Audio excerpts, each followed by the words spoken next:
Good afternoon. I'm Jonathan Reckford, CEO of Habitat for Humanity International. I'm so pleased you've joined us for a conversation that's a continuation of our Plus You campaign, Homes, Communities, Hope, Plus You. And today we are so honored to welcome HUD Secretary Marcia Fudge. Secretary Fudge, thank you so much for being with us today. Thank you for having me. It's a pleasure. We are thrilled to have this conversation. For our viewers, we had the opportunity this morning to visit a project that Habitat for Humanity of Atlanta is launching. I thought maybe just to start, any impressions from that? I am so impressed by what I saw today. I mean, this should be a model for every single community around this country. To be able to build housing that a single mother can live in with kids, or a police officer, or someone of means that most times wouldn't even live in those communities. I think it's outstanding to bring people of different colors, of different faiths, of different walks of life together in one community. I think it's outstanding. Well, we are so encouraged, and as you and I talked about before, are trying to replicate that model in more and more places. So as you know, I am preaching to the choir, but we are in the midst of a huge housing crisis right now. Before COVID broke out, we had a gigantic shortfall. We have 17 million families paying over half their income for housing. And I would love, as we start the conversation, your thoughts about how do we increase the supply of housing? What's going to take from both, obviously, the federal government, but all the other sectors to meaningfully increase supply of housing? 5 words: the will to do it. We have the ability. Now we need to have the will to do it. Anytime in this country, 580,000 people are homeless on any given night. As you suggest, 17 million people paying more than half of their income on rent. And the more we give vouchers, the more we know that there are not enough places for vouchers to go. And so we have a crisis that no one talks about much. We have a crisis in home ownership. We have a major crisis in this country for people to just live decent, to have some place to lay their heads. And so I think that it is incumbent upon us to decide that we want to make a difference. Thank you. It is, I've been struck and that it used to be, California, New York, there were certain markets that were super high cost. Now we're seeing the Atlantas of the world that used to be affordable increasingly aren't affordable. And COVID's really exacerbated that. Sure. That what we've seen is incomes, certainly for the bottom third of our society, have not moved that much. And yet housing prices have just exploded in the last few years. And that has created an even worse challenge. If you could wave your magic wand as HUD Secretary, which programs do you think have the most opportunity? And obviously we want to talk about Build Back Better and some very ambitious plans from the federal government to try to make a difference. Well, Build Back Better is a good place to start. Part of the problem we have is that supply is so lags demand, right, that the prices have been driven up just because people can do it. Right. They know people want housing and there's not enough housing. So the Build Back Better plan would put in place about 2 million new homes and or homes that have been retrofitted in some way. We need those 2 million homes. Right now, we're probably behind about 4 million homes, but at least we put a dent in it. The other thing we're doing is trying to find ways to rehabilitate and rebuild neighborhoods that are already existing. Low-income housing that we can actually purchase and start to revitalize these communities. We've done it hundreds and hundreds of times, whether it be Georgetown or whether it be Hilton Head. We've done this over our history. And so we need to find ways to make sure that we can put people in a decent place to live. And I think the Build Back Better agenda, which is requesting not just the resources for climate change and for weatherization, and looking at how maybe we could even do something faster by building more manufactured homes, doing more things that help nonprofits in communities on the ground build more homes. We're looking at every single possibility. But the good thing is that the president's administration is committed to making it happen.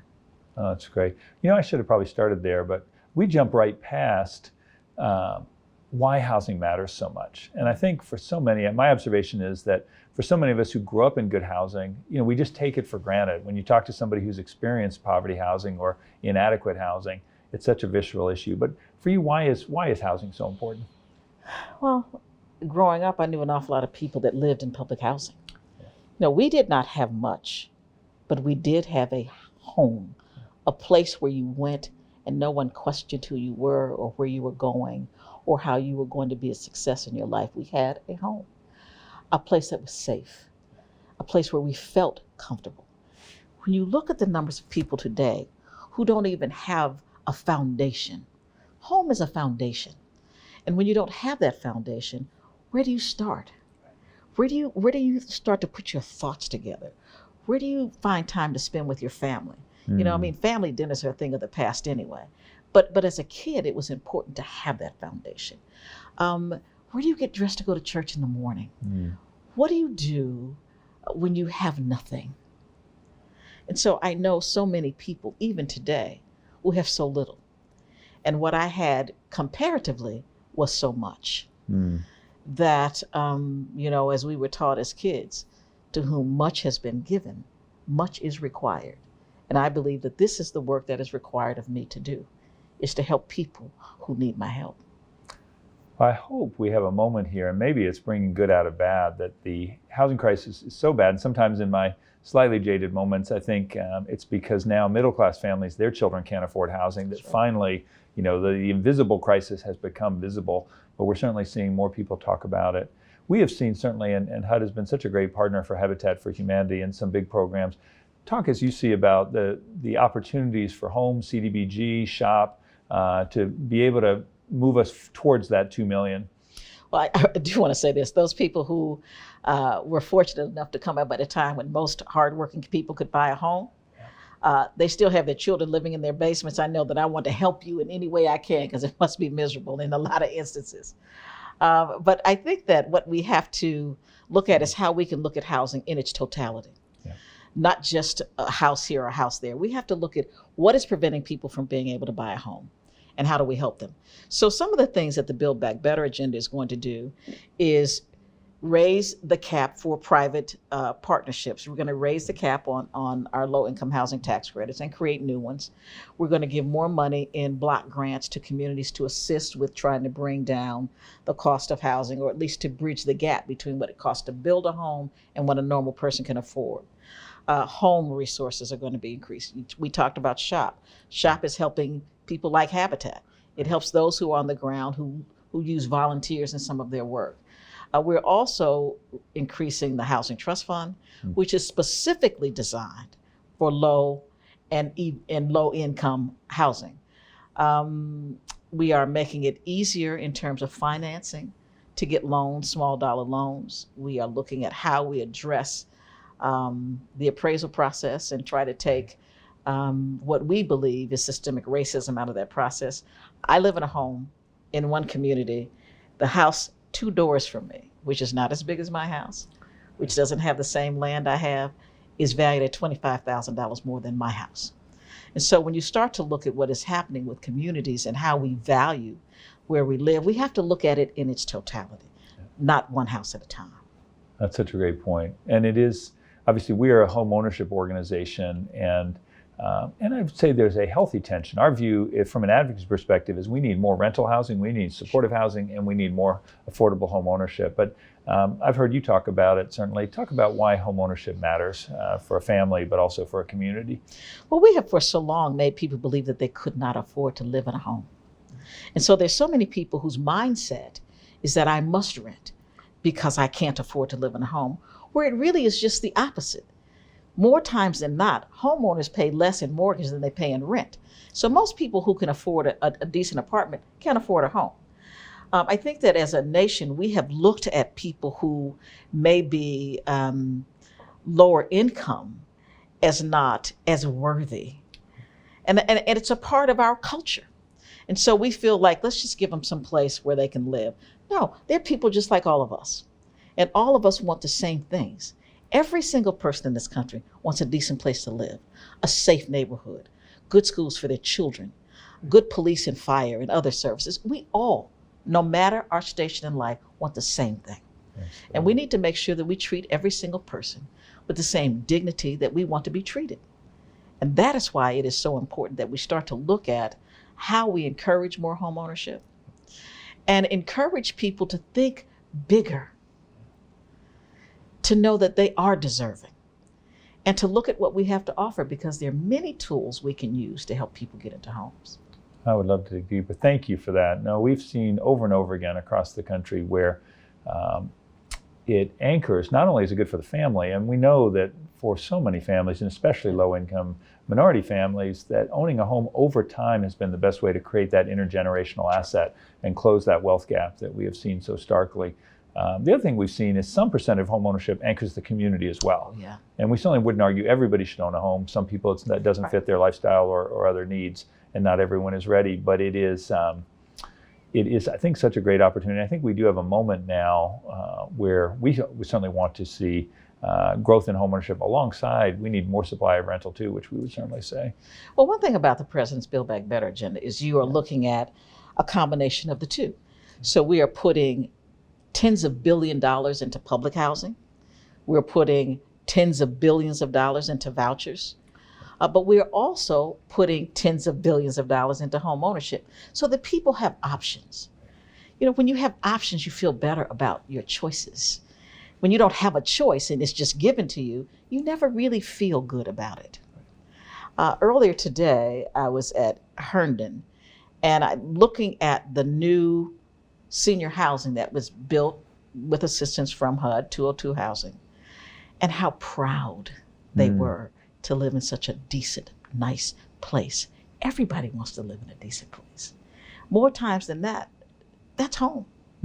Whatever home means to you. But home is just a safe place. It is a place where you are comfortable. You may not have everything, but if you have a roof over your head, a decent roof over your head, it makes you feel good about yourself.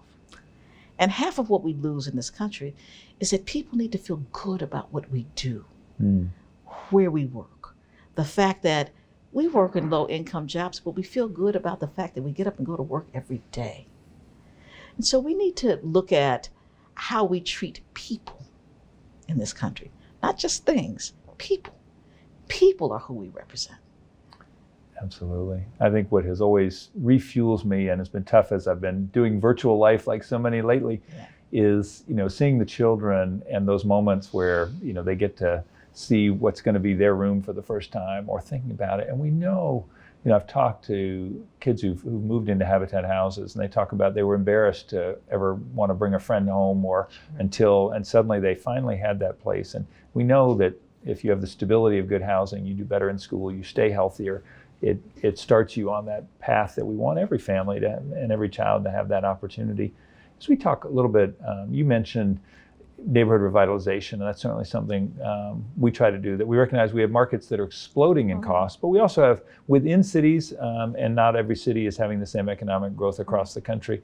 One of the things we're excited about in the Act is this Neighborhood Homes Investment Act, which would create a tax credit for refurbishing houses, so we could protect and upgrade existing housing stock that isn't up to code today. And it solves that math problem where if we went in and rehabbed a house in some of these neighborhoods, it wouldn't appraise for what we had to put into the work. This would be a tax credit to help solve that. Talk about, do you think there are good prospects for that, and how that fits into the bigger housing equation? I think it's a great project. Anytime you can buy a house for a reasonable amount of money. I mean, there are houses in neighborhoods in which I see every day $30,000, $40,000 that we can purchase, we can put people in, we can rehabilitate those homes. And if we do them on a large scale, which we can, people don't want to be that first person in the neighborhood, but if we're doing 10 of those homes, or if we're doing a whole neighborhood, we revitalize the entire neighborhood. And so what you find yourself with is these new up and coming, on the edge kind of neighborhoods that now everybody wants to live in. But we can put people in there for a reasonable cost. 9 times out of 10, under $100,000. Where do you do that today? Right. And so we have to start looking at everything that is shiny and new, and realize that we have some gems that we can make viable in a very short period of time. But we ignore them, so we allow them to sit abandoned, to decay, instead of saying, we have this housing stock, which is solid. It just needs some care. Right. But we have redlined those communities for generations, and it's time to stop. It's time to utilize what we have available to us, and I think that we can do it if we have the will to. Thank you. Your last comment leads us into, it's a hard conversation, but such an important conversation our country is having right now about race and equity. And one of the starkest examples of that is we see the 44% homeownership rate for Black families in America versus 74% for white families. And obviously the wealth implications, that's a huge part of explaining the wealth gap that we also see. Talk about, from your perspective, the opportunity to try to put a dent in that gap. Some of it is wealth, some of it is not. When you look at the fact that, just give you some numbers. Student debt has been an impediment for Black and brown and poor people for a very long time. So just take these numbers, for example. A person wanting to buy a house that's like $220,000 or $225,000. If they had $75,000 worth of student loan debt today, they cannot afford to buy that house. They are not creditworthy. We have, as HUD, now said, no, enough of that. Now we have made it such that that same house is available through FHA financing. We have said we are going to take on that risk. One of the other major issues we have is down payment assistance. Right. So we are talking about now what many people have been talking about for many years is making down payment assistance available, even if we have to put it on the back end of that mortgage. So instead of doing a 30-year mortgage, maybe we do a 40-year mortgage. Right. So we've got these 40-year products now to make it more affordable for people who otherwise qualify to buy homes. We're making it easier for them to do that.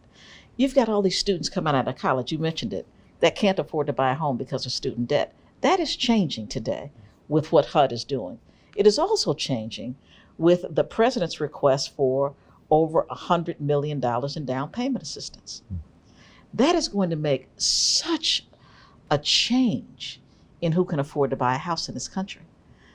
So we're doing the little things we know we can do, but we're also recognizing that there are not enough of any kind of housing. Right. And so if we don't start to find ways to put families into environments, because one of the fastest growing groups of homeless people are families. Right. And seniors. So we know we have to start to take care of those numbers, and you can't always do that in apartments. You can't put a family of 4 in a 1-bedroom apartment or in a 2-bedroom apartment. And so we have to start to find ways to give them more space, to make it more affordable, and we can do it with just some of the things that we're working on now. I love that it's really attacking it from all ends, because there's no one solution that solves all of this, and we really need, I think, a comprehensive approach. And Habitat's model was designed for sweat equity instead of down payment, because it's almost impossible to save enough for a down payment, particularly with the prices families are facing now. So I think that can make a huge difference.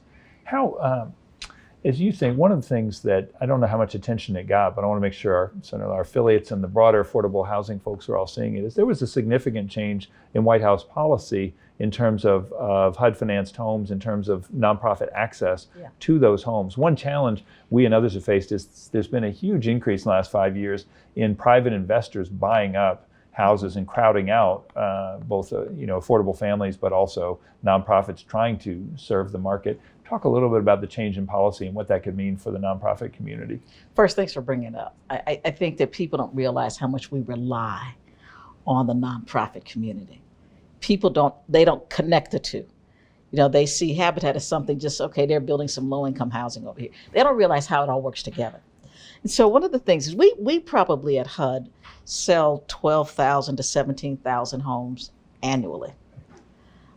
Through some foreclosure, through home equity, all kinds of things, reverse mortgages, et cetera, and on and on. But in the past, we've either let the mortgage servicers sell them because we didn't really want to be bothered with it, or we've allowed investors to purchase them.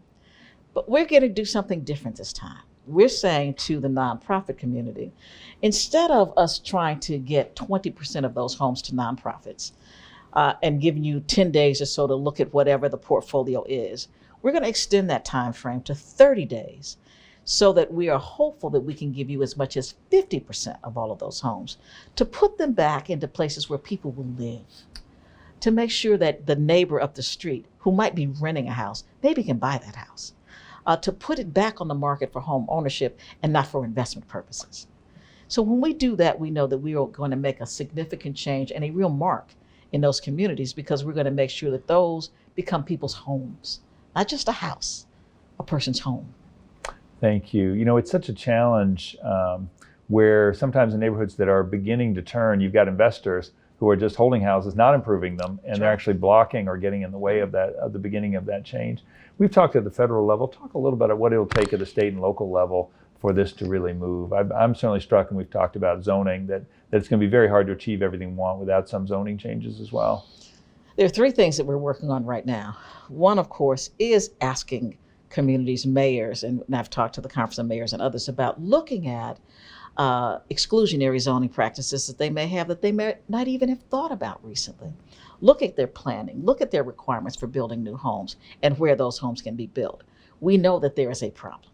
We all know there's a problem, but we know it's a local problem, and it's something that we can't dictate, but we can certainly engage in conversation. So that's one of the things we're doing, because it's something as simple as making sure if you tell somebody you have to have 50-foot frontage on your house, it makes that house more expensive than a house that doesn't require that.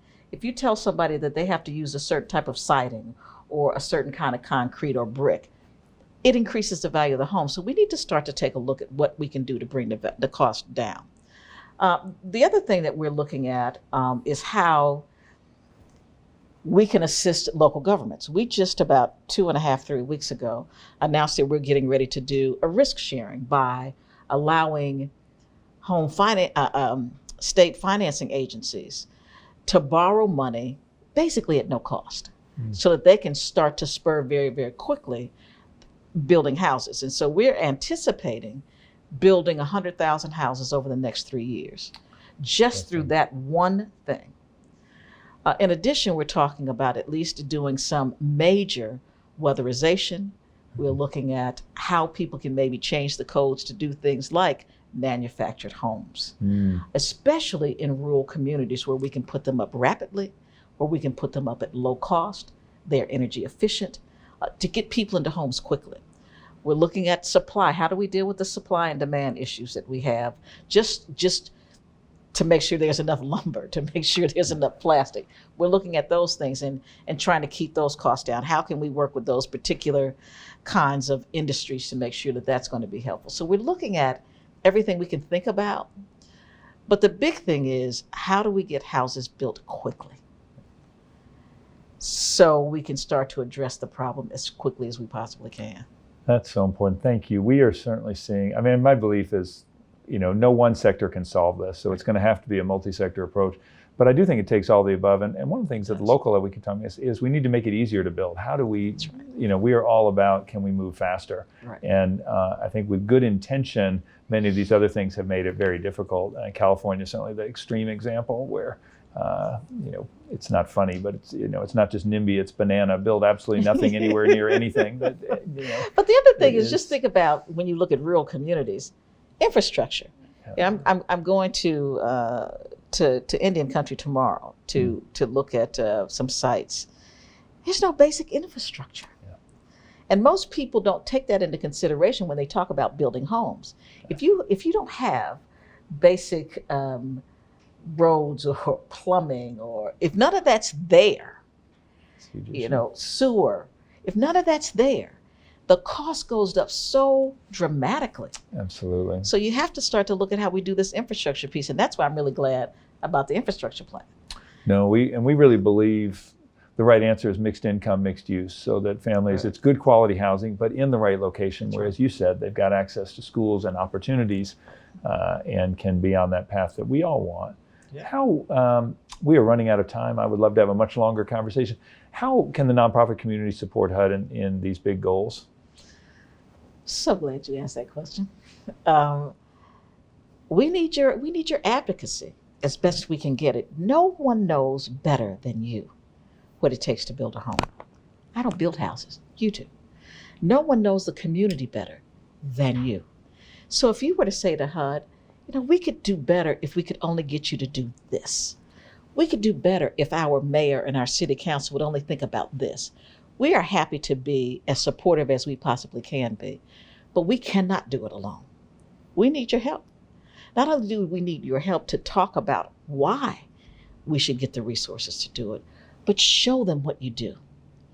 Because unfortunately, I've been an elected official a long, long time, so I'm not saying something that is negative. It's just the reality. We do so many things, we don't always see what is happening on the ground. We really don't always see what people need. I mean, when I worked in Washington, when I was in Congress, I'd go home every weekend, but I still didn't see a lot of things. And what we have found is that poverty and poor people have become invisible in this country. If you drive by a tent city long enough, you start to not see it anymore. If you don't go into communities where people are living on the street, you don't see them anymore. And if you don't see the kind of housing we have allowed people to live in for so long, they're invisible to you. You have to make it visible. Make us see you and hear you. That's what I need for you to do. That's so important. Thank you. Thank you. Secretary Fudge, it's an honor to be with you. Thank you for your time. For those of you with us, thank you for joining us for this important conversation. We believe that every family, every child in this country and world should have a decent place to call home. And that's going to take all of us to make that happen. So look forward to continuing the conversation. And for those of you, come help us build. Thank you. Thank you.